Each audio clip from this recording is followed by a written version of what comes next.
So, thank you very much for inviting me to present. I'd like to present on behalf of my colleagues at WHO on these missed opportunities in the cascade of care. So, to give an outline of my presentation, I'll be providing rationale for the analysis, methods, results, and then conclusion with implications. So, despite TB being preventable and curable, as many of the presenters have already said, there's disproportionate mortality from TB amongst people living with HIV. In fact, in 2013, a quarter of all deaths amongst people living with HIV were due to TB. And it's quite clear that also from these autopsy studies that people living with HIV are also dying, and it has been TB has been undetected. So in these autopsy studies in Africa,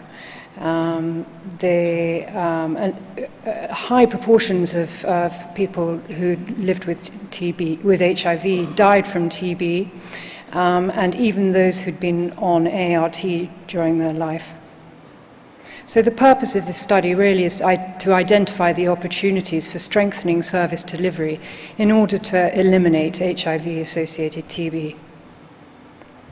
Sorry, that's gone there. So we selected the countries from the African region and those with high burden of HIV-associated TB, and those that had reported TB treatment outcomes by HIV status for the 2012 cohort. Just to explain, treatment outcomes are available a year later. So this is the latest available treatment outcomes. So the 2013 treatment outcomes will be available in the next global TB report to be released at the end of this year. So the population in the sample countries comprised estimated number nearly 15 million people living with HIV, 1.4 million incident TB cases, and 570,000 HIV-positive TB incident cases.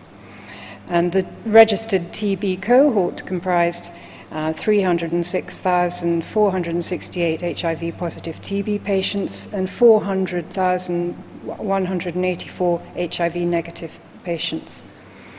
And just to say, the selected countries contributed to 49% of the global burden of HIV-associated TB. So for the analysis, we used data that's provided by countries to the WHO and UNAIDS databases on TB, HIV, and HIV-related TB. And that was used to analyze case detection, treatment, and prevention of HIV-associated TB, as well as the TB treatment outcomes for the HIV status for the 2012 cohort. The method of analysis was descriptive statistics.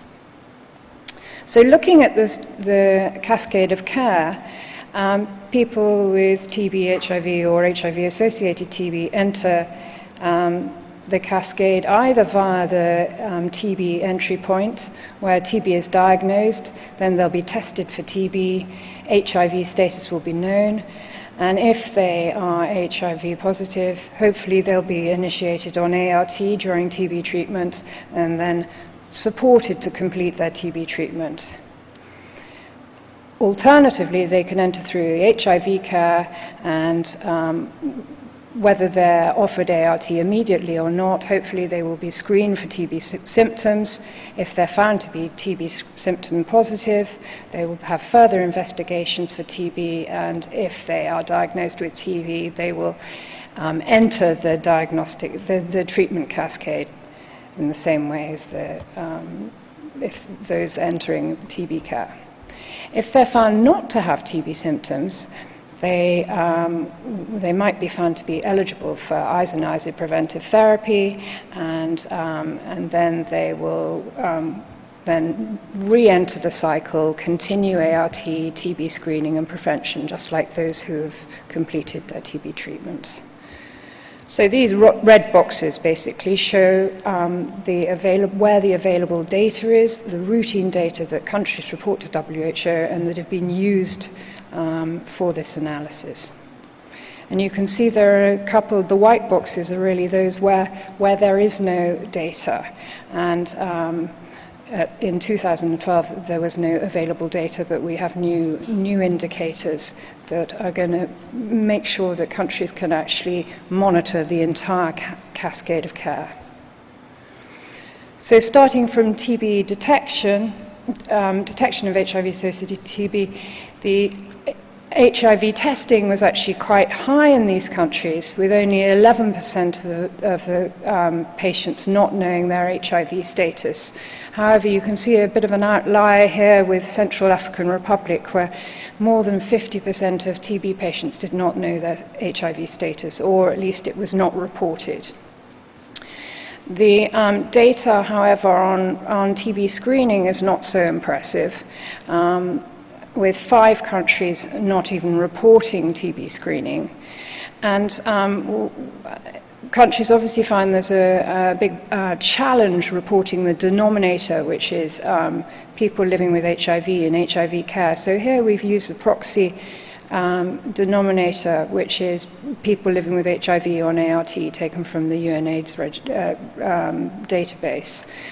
So Rwanda has got very high coverage, whereas countries like Namibia and Burundi, 99% of their people living with HIV on ART were apparently not screened for TB. So a massive 2.1 million people in care were not screened for TB, or at least this was not reported.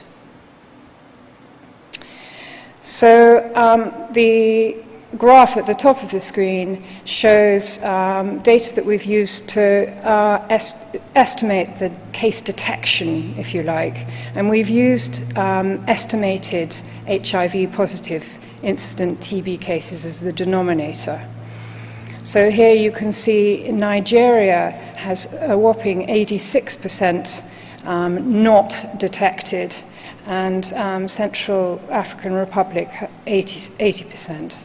But all in all, the total amongst the 14 countries, 260,000 HIV-positive incident cases were not reported. So moving on to ART coverage, almost 130,000 HIV-positive cases in TB care were not put on ART. And in Ghana, as high as 63% were not put on ART. So moving to TB prevention, this is a very sad story where only 4 countries reported data that allowed us to monitor coverage of isoniazid preventive therapy amongst newly enrolled cases. Nigeria, only 99% were not given IPT, and 87% in Swaziland.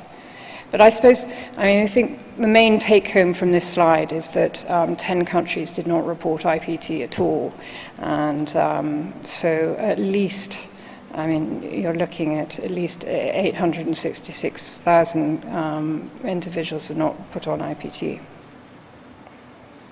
And for treatment outcomes by HIV status, we can see that there's a disproportionate high mortality and loss to follow-up amongst the HIV-positive patients.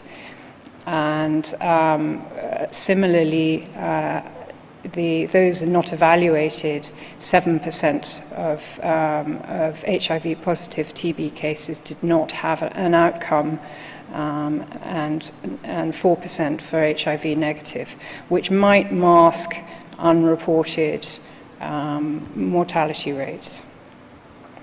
So to conclude, we have 260,000 HIV-positive TB cases not detected, nearly 80,000 TB patients with HIV status not reported, 130,000 diagnosed with TB, HIV, but not put on ART, and more than 50,000 died or were lost to follow-up, and 2.1 million are on ART but not screened, and at least 867,000 who are not started on IPT, with 10 countries not reporting.